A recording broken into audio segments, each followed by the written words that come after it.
Hey guys, it's Amy. I'm back with some updates on both of my recipient couples. We'll start with the one that had a positive pregnancy test on my last video a few months ago.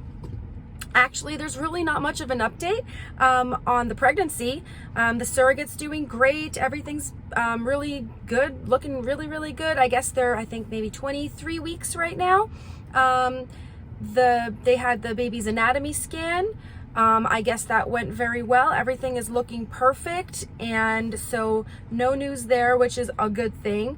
But we actually did meet that couple. We hadn't met them up to this point. We had just done Zoom conversations and things like that, and so they came down our way they did like a 4 or 5 hour drive, something like that, to meet us, and they came to our house. We had dinner.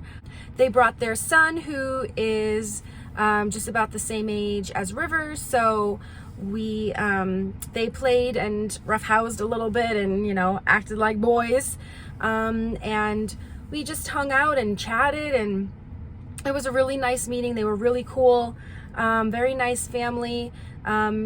Actually, they brought River and Vian some gifts, which I thought was really sweet, some little toys.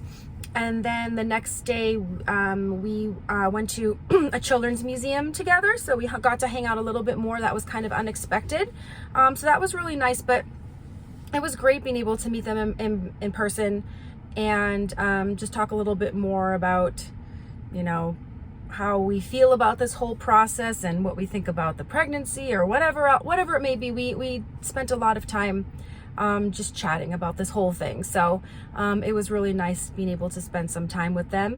So I guess we'll just kind of hang tight until the baby is born, and, you know, hopefully pretty soon after that, maybe we can take a trip up there to visit them when they're, you know, when they have visitors and everything. So I guess I'm assuming that will be the next time we see them. But yeah, everything went great. Baby's looking good. We're super happy. And that's all for that. Now, my other recipient couple, this is the one who were trying their own IVF again. They transferred one embryo and they had a chemical pregnancy. They had 2 more of their own embryos left, and then they also had ours. So they ended up transferring their second out of 3 embryos, and it stuck. They got a high beta. They had a heartbeat confirmed at 6 weeks, and then a few weeks later, they went to the doctor again, and we just found this out not too long ago. They found out that the baby stopped growing. So bummed for them. This is 3 like back-to-back losses now for them.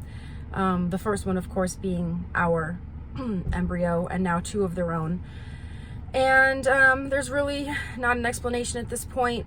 She had a DNC, and so they're gonna send the fetus for testing to see if they can maybe try to get some answers as to what happened. But this one was extremely shocking because they had a high beta, and they had a heartbeat confirmed, and I was like, okay, you're good, you're golden at this point. I mean, I didn't necessarily say that, I was thinking that, but this is like everybody's worst fear, is like, even when you have, you know, a heartbeat confirmation and everything looks good, you still worry that something's gonna go wrong, and it's for this very reason. And it's so hard where you're just like, oh my God, like, what happened? I don't know. I mean, we just obviously feel terrible for them. They've had a very rough journey with this.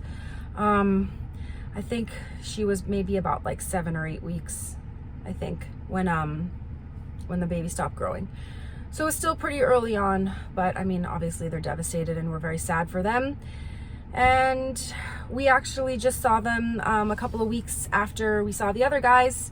They came over to our house as well, and we were chatting about, well, what do you guys think? You know, you're gonna want a third? You know, what are we gonna do with our embryo that, you know, that you might not get to use? And we discussed that, you know, assuming that she was gonna be pregnant and have a baby, and then she would have, you know, what happens next with the other embryos. But now I'm like, oh my God, like, She's got one left of her own. So I don't know. I feel terrible. I feel terrible. I can't, there's no words. There's no words for this. I was very sad to have to make that update. So 50% of what's going on here is good news. But that 50% is really good news. So we're going to focus on that. And the baby will be due in January. So let's, you know, we just got to be patient and wait for the big day to come. And hopefully these other guys can get some, you know, good things happening on their end in the meantime. So that's it. Quick update today. So thanks for watching. Bye.